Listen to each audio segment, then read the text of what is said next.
नमस्कार साथियों, स्वागत है आप सबका सुभाष ग्लोबल स्टडीज पर। आप हैं मेरे साथ एक ऐसे विषय पर चर्चा करने के लिए जिसने हिंदुस्तान के इतिहास में देखा जाए लगभग 320 वर्षों तक राज सिंहासन पर आसीन होकर सत्ता का संचालन किया। वो है दिल्ली सल्तनत। दिल्ली, सबसे पहले तो ये जाने कि दिल्ली नाम कैसे पड़ा। दरअसल चाहमान वंश का अनंगपाल तोमर जो कि शासक था, उसने दिल्ली का नगर बसाया। यही दिल्ली का आगे चल करके दिल्ली नाम से जाना गया। चाहमान वंश याद आ रहा ना?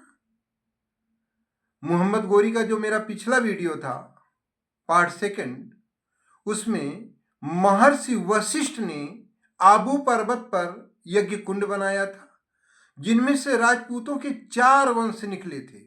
4 वंश कौन कौन? परमार, प्रतिहार, चालुक्य, चाहमान, जिसका मैंने जिक्र किया था। वहां आप लोग उसको डिटेल देख लीजिएगा। खैर, ये तो हो गया दिल्ली। सल्तनत क्या होती है? दरअसल इस्लाम में सबसे प्रमुख क्या होता है? खुदा। भाई, इस्लाम धर्म के अनुयायी क्या कहलाते हैं? मुसलमान। मुसलमान का शाब्दिक अर्थ है मुसल्लम, यानी संपूर्ण। जो अपने ईमान पर काबिज रहे उसे मुसलमान कहा जाता है। और देखें, अगर कोई बात होगी, कहेंगे अरे अल्लाह, अल्लाह मदद कर या खुदा मदद कर, तो कहने का मतलब इस्लाम धर्म में सर्वोच्च कौन है? खुदा या अल्लाह, और उसका प्रतिनिधि होता है खलीफा। खुदा का प्रतिनिधि कौन है? खलीफा। खलीफा अरबी के खल्फ शब्द से बना है, जिसका अर्थ है जासीन, यानी खुदा का प्रतिनिधि। ठीक। और खलीफा का प्रतिनिधि माना जाता है सुल्तान। सुल्तान जिस भूभाग पर कब्जा करके शासन का संचालन करता है उसे कहा गया है क्या? सल्तनत। अब क्योंकि इन लोगों ने राजधानी दिल्ली रखा था, इसीलिए इसे क्या कहा गया? दिल्ली सल्तनत। और इस्लामी जगत का प्रथम सुल्तान कौन था?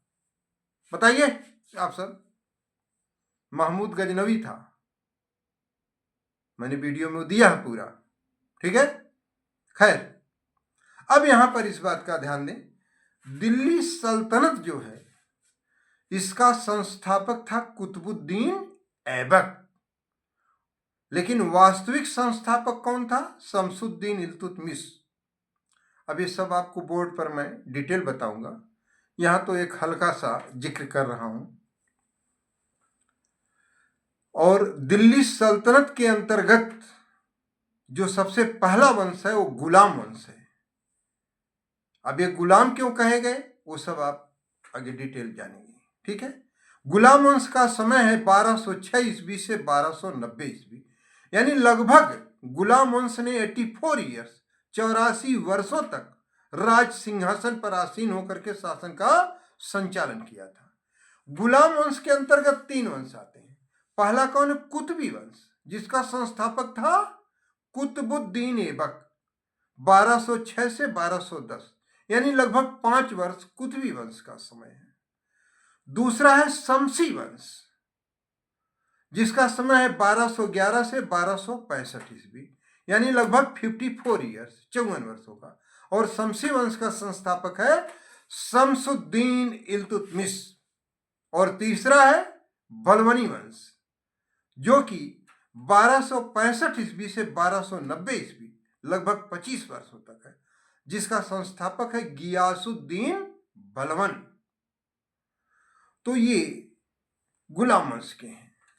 तो दोस्तों, हम लोग आगे डिटेल इनके बारे में अध्ययन करेंगे। एक छोटा सा वीडियो का एक क्लिप मैं दे रहा हूं अभी। Thank you so much.